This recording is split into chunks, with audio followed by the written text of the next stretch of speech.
नमस्कार। आज हम एक ऐसी जगह की कहानी में गोता लगाने वाले हैं जो कहते हैं समय से भी पुरानी है। एक ऐसा मंदिर जिसे बार बार तोड़ा गया, लेकिन जिसकी आत्मा, जिसकी आस्था कभी नहीं टूटी। जी हां, ये कहानी है काशी विश्वनाथ की। और ये कहानी हमें एक बहुत गहरे सवाल तक ले आती है। आखिर कोई पवित्र स्थल 1000 साल के विनाश के चक्रव्यूह से बच कैसे सकता है? देखिए, ये सवाल सिर्फ एक इमारत का नहीं है, ये उस अटूट विश्वास और हिम्मत का है जो हर चोट के बाद और भी मजबूत होकर सामने आया। मशहूर लेखक मार्क ट्वेन ने एक बार कहा था कि बनारस, जिसे हम काशी या वाराणसी भी कहते हैं, वो इतिहास और परंपरा से भी कहीं ज्यादा पुराना है। और सच कहूं तो ये बात इस शहर की आध्यात्मिक गहराई को बिल्कुल सही तरीके से बयां करती है।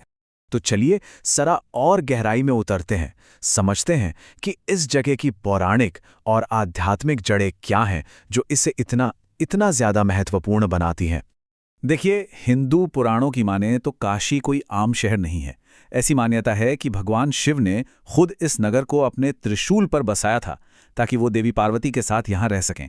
इसीलिए तो काशी को शिव की नगरी भी कहते हैं। और यहाँ देवी पार्वती अन्नपूर्णा के रूप में पूजी जाती हैं, यानी वो जो सबका पेट भरती हैं।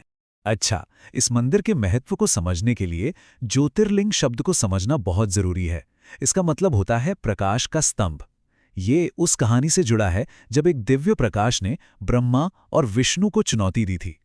काशी विश्वनाथ उन्हीं 12 प्रमुख ज्योतिर्लिंगों में से एक हैं जो शिव की अनंत शक्ति का प्रतीक माने जाते हैं। इस दिव्य स्थान की कहानी में जितनी रोशनी है ना, उतने ही अंधेरे अध्याय भी हैं। तो अब कहानी के उस हिस्से की तरफ चलते हैं जहां इस पवित्र मंदिर को बार बार मिटाने की कोशिशें हुईं। अगर हम इतिहास के पन्ने पलटें तो देखते हैं कि इस मंदिर पर एक बार नहीं बल्कि कई बार हमले हुए। 1194 में कुतुबुद्दीन ऐबक, फिर 1447 में सुल्तान महमूद शाह और फिर 1669 में मुगल सम्राट औरंगजेब के आदेश पर इसे तोड़ा गया। ये जैसे विनाश का एक न रुकने वाला सिलसिला था। 4000 ये नंबर सिर्फ एक आंकड़ा नहीं है, ये उन नागा साधुओं के जबरदस्त साहस की कहानी कहता है जिन्होंने 1664 में औरंगजेब की सेना का सामना किया था। सोचिए, उन्होंने अपने धर्म और मंदिर को बचाने के लिए जान की बाजी लगा दी, और उनकी बहादुरी ने एक बहुत बड़ी सल्तनत की सेना को भी पीछे हटने पर मजबूर कर दिया था। लेकिन यह संघर्ष यहीं खत्म नहीं हुआ। 5 साल बाद 1669 में औरंगजेब ने एक आखिरी और निर्णायक आदेश दिया। उसके गवर्नर अबुल हसन को मंदिर को पूरी तरह से गिराने का हुक्म मिला, जिसके बाद उसी जगह पर ज्ञानव्यापी मस्जिद बनाई गई। लेकिन कहते हैं ना, हर विनाश के बाद एक नई शुरुआत होती है। चलिए अब कहानी के उस पहलू पर चलते हैं जो विनाश पर आस्था की जीत को दिखाता है, यानी मंदिर को फिर से बनाने का वो अटूट संकल्प। ये स्लाइड एक ही फ्रेम में 2 कहानियां दिखाती है। एक तरफ 1669 में औरंगजेब का विनाश का फरमान था, तो दूसरी तरफ ठीक 100 साल बाद 1780 में इंदौर की महारानी अहिल्याबाई होलकर का पुनर्निर्माण का संकल्प। उन्होंने मूल जगह के ठीक बगल में आज का ये मंदिर बनवाया। और हां, अहिल्याबाई अकेली नहीं थीं। इतिहास में ऐसे कई लोग हुए जिन्होंने इस मंदिर को फिर से खड़ा करने में अपनी भूमिका निभाई। 1585 में अकबर के मंत्री राजा टोडरमल ने, फिर 1780 में महारानी अहिल्याबाई ने, और 1835 में महाराजा रणजीत सिंह ने मंदिर के शिखरों को सोने से मढ़वाने के लिए सोना दान किया।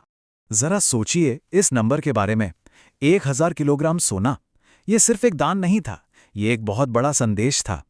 महाराजा रणजीत सिंह ने न सिर्फ मंदिर को दोबारा बनवाने में मदद की, बल्कि उसे पहले से भी कहीं ज्यादा भव्य बना दिया।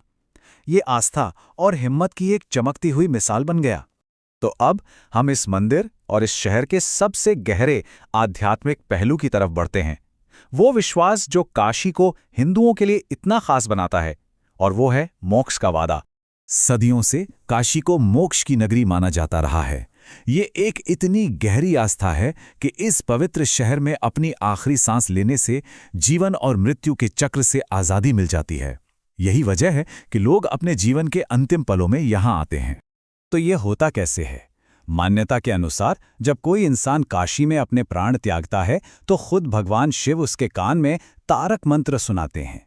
कहते हैं कि ये मंत्र उस आत्मा को जन्म मरण के बंधन से आज़ाद कर देता है और उसे परम मोक्ष मिल जाता है। इसे काशी का सबसे बड़ा वरदान माना गया है। चलिए, अब कहानी को आज के दौर में लाते हैं और देखते हैं कि इस जगह के इतिहास की जो ये जटिल विरासत है, वो आज हमारे सामने किस रूप में मौजूद है। तो सवाल ये उठता है कि सदियों के इस उतार चढ़ाव भरे इतिहास से आज क्या बचा है? और यही सवाल हमें सीधे ज्ञानवापी मस्जिद और उसके आसपास जो मौजूदा बहस चल रही है, वहां तक ले आता है। ऐतिहासिक रिकॉर्ड्स के मुताबिक 1669 में मंदिर तोड़ने के बाद उसी के कुछ हिस्सों जैसे कि चबूतरे और दीवारों का इस्तेमाल करके ज्ञानवापी मस्जिद बनाई गई थी। भारतीय पुरातत्व सर्वेक्षण यानी ASI की जो रिपोर्ट आई है, वो इस कहानी में एक और पहलू जोड़ती है। सर्वे में एक बड़े हिंदू मंदिर के पहले से मौजूद होने के सबूत मिलने की बात कही गई है। इसमें देवताओं की पत्थर की मूर्तियां, पुराने शिलालेख और मंदिर के खंभे शामिल हैं, जिन्हें मस्जिद बनाने में थोड़ा बदलकर इस्तेमाल किया गया था। इस मामले का एक और अहम पहलू है मस्जिद के वजूखाने में मिली संरचना। एक तरफ हिंदू पक्ष का दावा है कि ये असली शिवलिंग है जिसे हमले के वक्त छुपा दिया गया था, तो दूसरी तरफ मुस्लिम पक्ष का कहना है कि ये शिवलिंग नहीं बल्कि एक फव्वारे का हिस्सा है। ये दो अलग अलग नजरिए हैं जो इस मुद्दे के केंद्र में हैं। आखिर में काशी विश्वनाथ की कहानी सिर्फ एक इमारत की कहानी नहीं है, ये पत्थर के एक मंदिर की कहानी है जिसे बार बार तोड़ा गया, लेकिन साथ ही ये आस्था के उस मंदिर की भी कहानी है जो कभी नहीं हारा। ये विनाश पर दृढ़ता की और नश्वरता पर आध्यात्मिकता की जीत का एक प्रतीक है।